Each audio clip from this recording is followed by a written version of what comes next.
কোন তো যে শ্যামা বীরকে নিয়ে আপনার জমিতে যে শ্যামা বীরকে নিয়ে খুদে শ্যামা যা দেখা যাচ্ছে না, আপনি যে কষ্ট করে নিরেছেন, অনেক ভালো আছে। তারপরেও যদি আপনি এই যে একটা ওষুধ দিতেন, পরে মাটি টানিয়ে দিতেন গুড়াই, সেটাও ভালো হইতো। আবার যে টানিয়ে দিচ্ছেন এটাও ভালো আছে। আমাদের এই যে শ্যামা বীরকে মারার জন্য ওষুধ আছে বাজারে, হুইপ সুপার।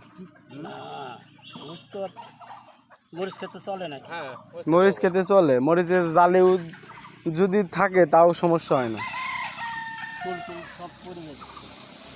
পুড়ে যাবে কে? মরিচে হুইপ সুপার দিলে মরিচের গাছে বা মরিচের ফলে বা জালিতে কোনো প্রকার পার্শ্ব প্রতিক্রিয়া হয় না, বরঞ্চ আপনার গাছ আরও মানে যে আগাছা পরিষ্কার হয়ে গাছটা আরও একটু কালোর দিকে যায়, কালো হয়। এটা আমার কথা না, আপনার মতন কৃষকেরই কথা।